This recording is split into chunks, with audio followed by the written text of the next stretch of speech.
Welcome in. Corey and Janelle here, y'all always gone. At the time of this recording, we're about 5 days removed from our 10-day Alaskan cruise. It also included 2 days in San Francisco prior to us boarding the ship. And we had 4 ports and essentially 6 sea days. And we'll tell it all about it after this quick intro.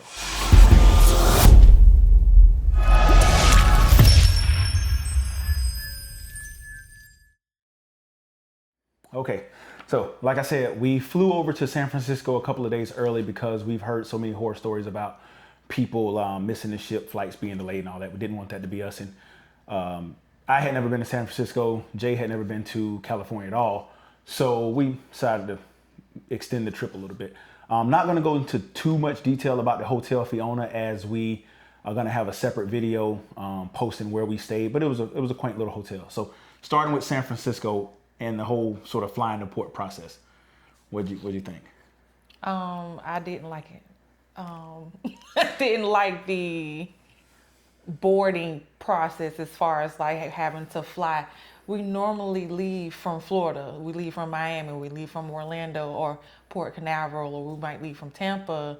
And this was just a different experience for me. California, I really enjoyed, but it was just having to fly there. I personally didn't enjoy that part, only because you know how I am when it's time for me to fly, like I get stressed out. And so I didn't want that to be added into my vacation. But once we got to California, everything was easy. We enjoyed the hotel and walking around and sightseeing. We did the red bus tour. And we walked around at the pier. Went to Pier 39. And then, what else did we? We did a lot lot of of walking. eating. We did a lot of eating. We did a lot of eating, a lot of walking around. We did a Mel's drive-in for breakfast one morning. We did the milk. And then we did, that was my favorite. What is it, Square Pie Guys, the pizza joint? Yeah. That was like the first time we got there. Going back real quick to the whole flying thing, like as the financier of our little shenanigans, the one thing I didn't like, I was like $320 in bag fees round trip. We normally carry like 2 bags a person. And again, when we drive to a port, we just throw everything in the bed of the truck and we don't have to worry about it. This was a lot different because you had to check 2 bags going, or 2 bags per person going and coming, and they were like $40 a piece on United. So, I'd much rather just drive down to Port Canaveral and pay the $28 a day to park my truck in the garage, and you pull down to the porters and unload the truck, and they take everything for you, so you never even have to worry about your bags from that standpoint. And then we couldn't find a direct flight from Jacksonville to San Francisco, so it was really like we had 4 flights total, 2 there and 2 back. Stopped in Houston both times, so there's that. But again, once we got to San Francisco, it was a great time. As Jay said, we did the big red bus tour, went across like the Golden Gate Bridge twice, went by the Full House, and saw Alcatraz, and they point out a lot of cool touristy stops in San Francisco. I actually ended up going over by myself to the Chase Center. I just wanted to take a picture outside the place because that's where the Warriors have won a few of their championships and things like that. I'm a basketball fan, Heat fan, but basketball overall. And I'm thinking it was just going to be like an empty arena, nothing was going on. It actually happened to be a WNBA game that night, so there was a bunch of cool things going on outside the arena. And I may actually even put some of that in here. But there were some cool things going outside. All the shops were open. There were like street performers. It was pretty cool. I didn't actually go into the game because the NBA Finals was actually on that night. And so I ended up going back to the room and watching the game. But that was San Francisco. The boarding process, other than the x-ray machine going down, wasn't bad at all. Mm-hmm. We got there around 12 maybe. I think we had a 1 o'clock check-in. And they said the porters were paused because they couldn't drop the bags off because the x-ray machine was down. As soon as they got that fixed, somebody came out, grabbed our bags. We ended up actually in a suite, so we ended up with priority boarding, and we literally walked right on the ship. And so going to the room, we'll give you a quick tour of the room, and then we'll come back to discuss that. Hello, everybody. We are on the Carnival Legend. I don't know why I wanted to call it something else. Come on in. So into our room, we have a suite, which is really cool. This is a nice size room for the amount of time we're going to be on here. So here are our closets, which is great. We have 2 closets. We're going to be here for 10 days, so we need as much storage as possible. Got our life jackets in here, a place where I can do my makeup, which is awesome. Here's our bathroom. And we have a tub.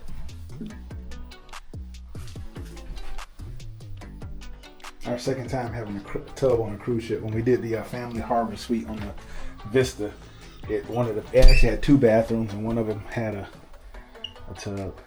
In our bed, where all the magic's gonna happen, in our small TV. The TV little is all good. Little. Second closet, which is helpful. And they threw us some robes in there, which are nice. And then our balcony, where I'm gonna be doing all my homework. Little fridge down there. Yeah. Sofa. And yep, the balcony. And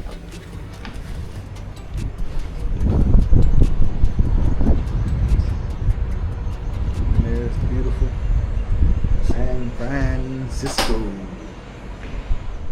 Okay, so what'd you think of the room? I like the room. It was, if you are a person that cruises a lot, you know that the standard room is kind of small. You can do well in it, but it's kind of small. This one, we had a lot of space. We had a tub, which was great. We had, it was more space. And I guess, it's because we were in a suite. Our balcony was big enough for the both of us. Yep, double wide. It was double wide. So I really liked the room. I thought it was real nice. His and her sinks, yes, which we've never had. So. And then we had a lot of storage space, which is very odd for a cruise room. Yeah. We had a lot of storage space. And it actually worked out because, again, this cruise was a lot of firsts for us. It was the first 10-day, first time flying to port, first time with a suite. And it was the first time to Alaska. So we're usually packing shorts and tank tops and bathing suits, and that's kind of it. Now we've got sweaters and jackets and raincoats and things like that. So not only do you have, and it's a 10-day, so not only do you have more clothes, the clothes you have are bigger. So the one thing about this suite that we had was it was a lot of storage. I mean, 2 huge closets, drawers everywhere, and it's like everywhere they could put some type of cabinet or somewhere where you throw some dirty clothes or something like that. You were able to do it. And it even seemed like the bed was a little higher off the ground, because I remember one of the rooms we had, you couldn't slide your empty luggage under the bed, and like our empty suitcases, one ended up turning into sort of a dirty clothes suitcase, but we were able to slide it under the bed, which kind of kept it out the way. And I actually didn't even notice until a couple days into the cruise that I was like kind of peeking over and realized that everybody else's balcony was only like 1 post wide, where ours was 2. The room didn't get very cold. No, I don't think that thermostat. Or I think they just kept that thing at a certain time. You can change it however much you want it, and it didn't really cool off. That would be my only complaint, was that it didn't get cool enough. But Jay ended up buying me this for Father's Day. Part of my Father's Day gift was a little portable fan, and it like clips to your belt or to your shirt, and you just press a button and it just blows air. And we actually kept that thing plugged in right on like the headboard, and that kind of kept us cool. Or if the room would get too hot, we would just open up the door, because Alaska. Just open up the door and just kind of let some of the cold air from outside circle in.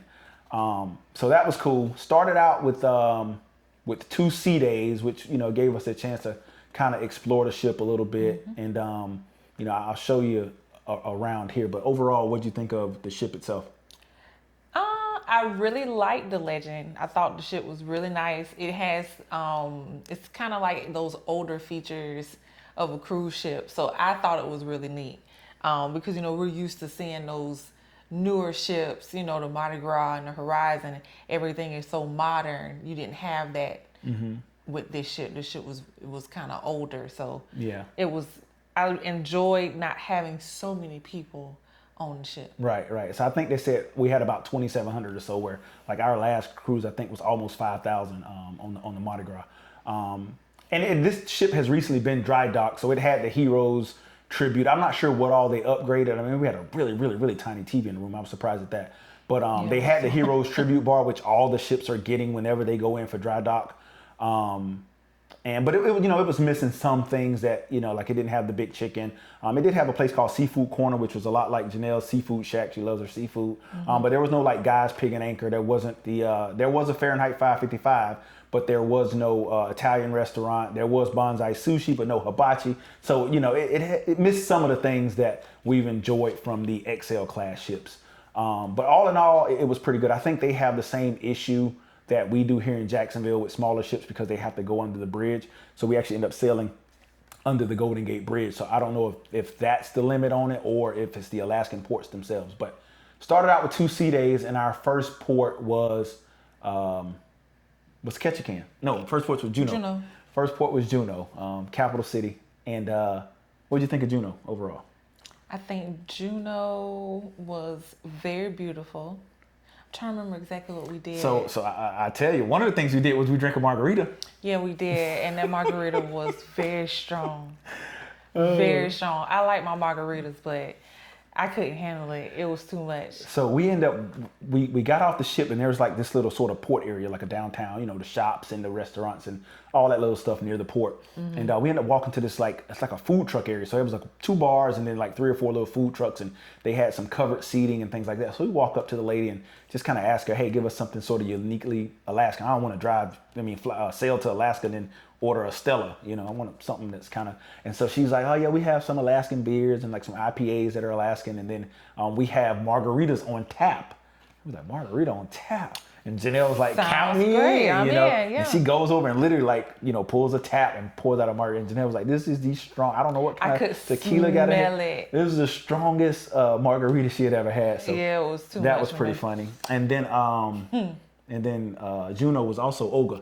Yeah, so Olga was really nice. So we have this thing where we don't really book excursions. We like to get off the ship and just see what we can run into. And Corey has a eye for finding people to do tours for us. And so we ended up meeting this lady named Olga. She was the sweetest. So she took us around, and we were able to finally see some glaciers, and we saw a waterfall, and I'll let you. Yeah, she pointed out a lot of cool stuff. So we went by the governor's mansion. She took us down like a little road with a creek where I guess people go to sort of hang out. And then she was just pointing out cool stuff. It was almost like we had a private tour, but she was really just a cab driver. But we asked her, hey, how much to take us to Mendenhall Glacier? Because we had heard a lot about it, and that's what a lot of people in Juneau do. They go visit the glacier. So she's like, I can take y'all up there for like $50 a piece or whatever. Cool, count us in. And so she ends up taking us and points out a lot of cool stuff on the way, drops us off and says, hey, it's like a 1 mile walk to Nugget Falls and Mendenhall Glacier, and there's a couple other photo stops along the way. And so we get out. And the cool thing about being in Alaska, it's not a foreign country. It's technically still U.S. soil. So it was great that our phones work like normal because you're still in America. And so she gave us her phone number and took ours. And so she's like, hey, whenever y'all done, give me, like a 20-minute heads up, and then I'll come back and get you, and then you pay once I get you back to the ship, which was great. And so we end up walking down to the glacier, and I'll overlay the drone video we took from Nugget Falls and Mendenhall Glacier. But that was pretty cool. And then I'm also going to insert here, we ended up on the way back, the whale. Yes. So she ended up telling us about this whale that became real popular, and people started to notice the whale. And did she say the whale just died, or was the whale killed? I think the whale was killed. I think the whale was killed. But anyway, they made a statue of the whale, Nako, something like that. I don't remember the name. I'm terrible. But they made a statue of the whale, and she took us to that on the way back to stop and visit. And every so often, there's water comes out of the statue and from around it. And it was really cool because as it started to do that, we were taking our pictures. An eagle flew in the background. So it was pretty cool. The fountain is going off and there's a bald eagle flying in the background. I think Jade took a picture. I got video of it, and obviously I'll put that in here. And then she ended up taking us back to the ship, and I think we might have bought a souvenir or two, but we got back on, and then the next day was Skagway. I like Skagway. Yeah, Skagway was my fun. favorite. Yeah.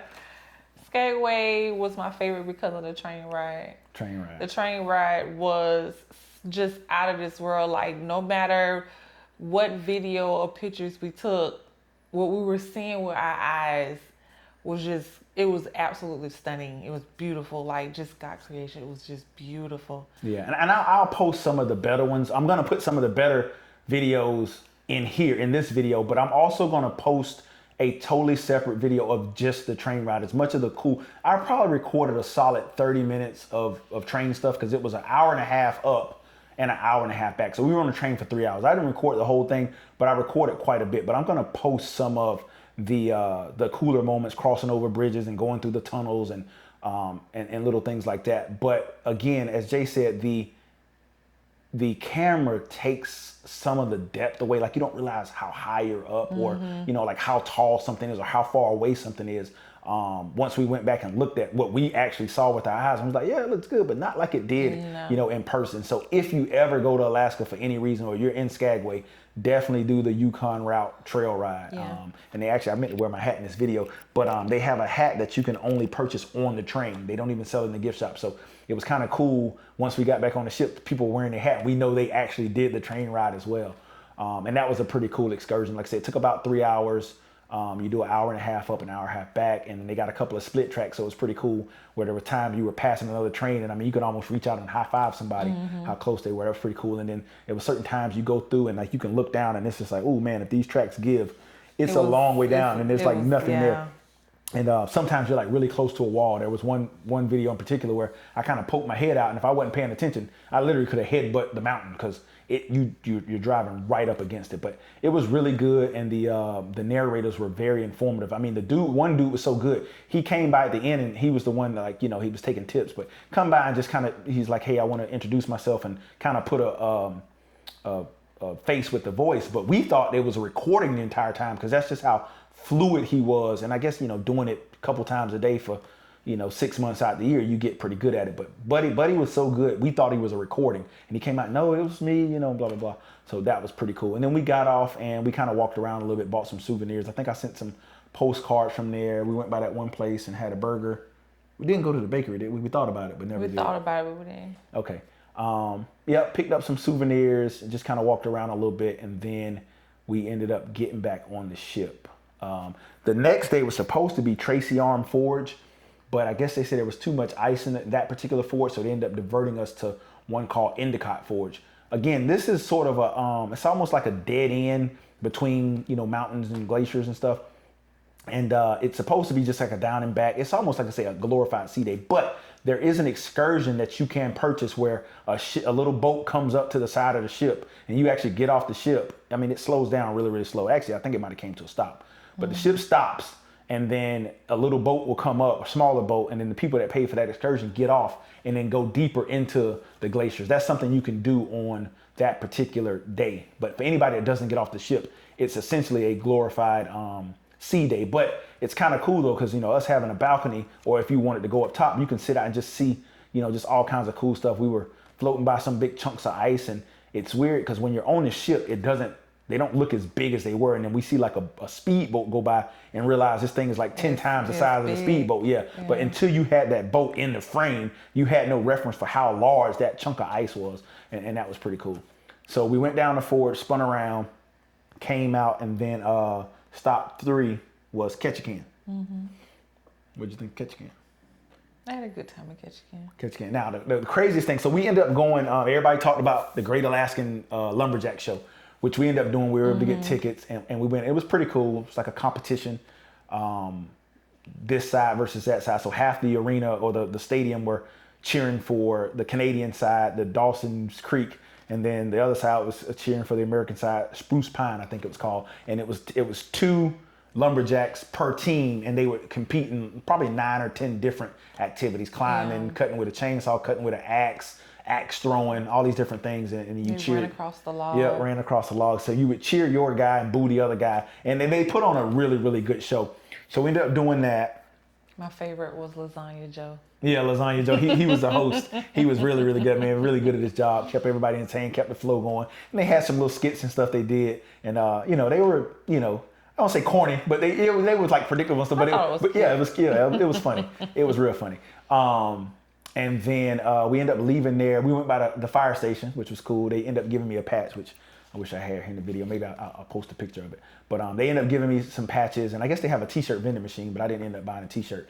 And then we walked to what they call Creek Street, which had a lot of history to it. Some shops and restaurants and stuff over there. And they had what they call it, the Married Men's Trail, where I guess this lady had opened up almost like a brothel, I guess, and that's where the married men used to sort of hide and to get there, and so their wives wouldn't know where they were and all that. But they had like a lot of history and shops and things over there. And then we ended up coming back and doing a duck boat tour, which was probably one of the craziest things we did on the entire trip.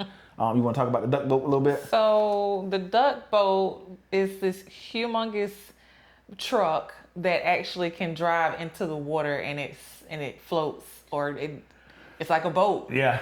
And so, but they have like these we should have had Taylor bring it, but they have this whistle that's like a duck whistle, and she was doing the duck whistle and everything. But it was pretty cool.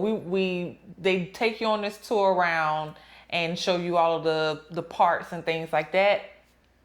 And then we get to a point where we get into the water, and then she takes us around and the harbor. We saw some seals and a bunch of eagles. No whales. But it was cool. So it was probably about an hour and a half, and it's half on water, half on land. So you drive around for about 30 minutes. They'll point out churches and tunnels, and this is this and this is that. And then they dive into the water, and we go into the water for about 45 minutes. They come out, hose all the salt water off, and then you do like another 15 minutes before they drop you off. So it was really cool. Now I'll insert a picture here of how weird this thing looked and some video we took on it. And then we ended up leaving there, and we went to Timber and Tide. Timber and Tide, delicious food. We got the halibut, and it was fresh. And it was something had a little lobster too, a little Dungeness crab. I had a Dungeness crab, and we had that halibut, and I kind of wish we would have had more halibut because it was really, really good. Yeah, and that's another thing too. You know, obviously if you're there on a cruise, you can eat on the ship, so you can wake up and get breakfast. But you know, try to take in some of the Alaskan food if you can. You know, it's some of like the freshest fish, and almost because they're catching it right there. And then, like I say, the Dungeness crab were really good. We didn't get any king crab because, we thought it would have been cheaper because they catch them like right there. But they were proud of the king crab, but the Alaskan king crab. But we did get some Dungeness crab, which was really good, and the halibut was good. And it kind of spoiled us because we ate halibut somewhere else, which we'll talk about here in a minute, which wasn't quite as good. It wasn't quite as good. So we ended up doing that. And one last thing about Ketchikan. So the main port was like full. So we ended up going to this place called Ward Cove. And it actually kind of worked out for us because when we got off, they had a free shuttle that took you to town. So it actually worked out well because we almost got a tour within our, like, just getting off. Because as the guy was driving to the main port area, he was pointing out, some things and giving you some history lessons about Ketchikan. So that was pretty cool. I don't know if that was necessarily better than being in the port, but I did enjoy that part of it, which was, essentially included because they had to get you to the main port area. And then our last stop was Prince Rupert, British Columbia, in Canada. And that was where we did basically all we did with the trolley. It was raining there. It was raining, so it wasn't the best experience, I would say. It was beautiful there. You could see, a lot of things, especially when we were on the trolley ride. We were able to do a really nice tour, but I just wish it wasn't raining because on the trolley it was getting foggy. We couldn't get a lot of good video and everything like we wanted. And then we was walking in the rain, which was, we were prepared. We had our umbrellas. Shout out to YouTube because we watched a ton of YouTube videos before we left. So we had raincoats, we had little pocket umbrellas. So it wasn't too bad. Yeah. We did good. So we were prepared. But it was still like his feet got really wet and I was cold. I'm always cold. So, and then we ended up eating at this restaurant. Dolly's. Which was good. It just wasn't. Yeah, we thought their halibut would be like Timber and Tide, and it wasn't. Yeah. I mean, it wasn't terrible. It wasn't terrible. It wasn't Timber and Tide. It wasn't my favorite. Yeah. So. And so ended up buying some souvenirs there. I want to throw into that the trolley ride we had. It was Jade and Larry. And they were phenomenal.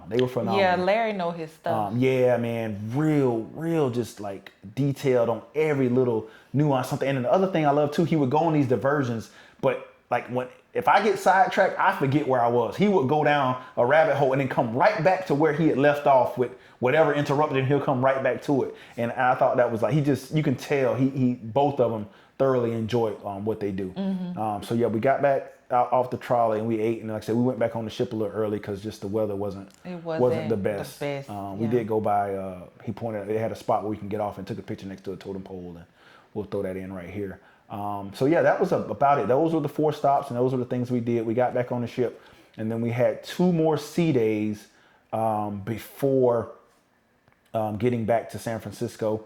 I do want to say, I think we attended every show except the Welcome Aboard show, and the shows on the ship were really good. Now Flick we had seen one time before on the Breeze, but you know, it's a different cast. Good, yeah, it was different cast, so you know they always kind of add their own little flair to it. The overall theme of it was the same, but this particular crew added their own little flair. And I forget the one guy's name. He actually sang the Star Spangled Banner at the veterans meeting. The light skinned short guy. Yeah, he was really, really good. I mean, I don't want to say lead singer because it seemed like they all got, you know, equal singing time overall. But he just had a certain level of little flair. You can tell he really enjoyed what he did too. Unfortunately, we did not catch one comedy show. This cruise was really about relaxing to us, and we took a lot of naps and did a lot of sleeping. We enjoyed ourselves at the ports, but with the sea days and when we were on that ship, outside the show, I didn't gamble a lick. I haven't gambled in a while, but didn't gamble a lick. And Taylor wasn't here, so I didn't play any basketball.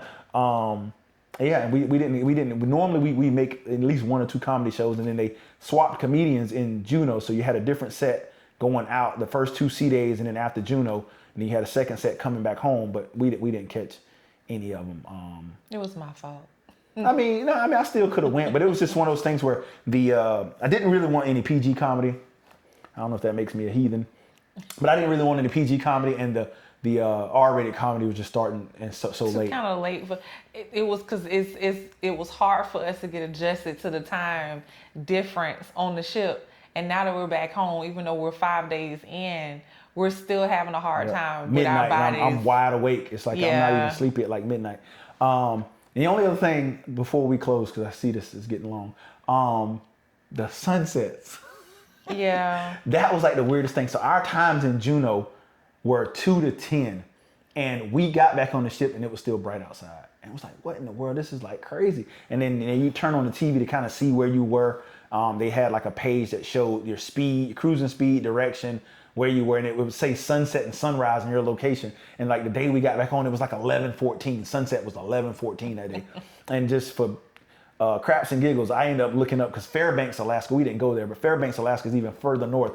So I was like, babe, I'm just gonna Google it real quick. I looked to see what the sunset was in Fairbanks, and it was 12:34 a.m. And this was like, God. And then the sunrise was like 4 something. So they get like 4 hours of daylight, you know, this time of year, a day. I mean, 4 hours of darkness a day, which was kind of crazy. The only other thing I was gonna add was, like, we were fortunate. We had priority debarkation for being in a suite, and it worked out well, because we were kind of hesitant on what time we wanted to book a return flight. Again, that's our first time flying to port, so all this is new to us. Wasn't sure exactly how fast we would get off the ship, and it's one of those things where you rather pick a later one and sit at the airport a little too long than miss your flight. And we actually ended up getting off real quickly and getting us an Uber to the airport, and we were hella early. Actually, probably could have made a 10 o'clock flight, but again, you'd rather be on the safe side and sit at the airport for a little bit longer, as opposed to rushing or missing your original flight. Yeah. Anything you wanted to add before we close it, baby? No, I think I'm good. Okay. Well, thank you for watching. If you stayed this long, we really appreciate it.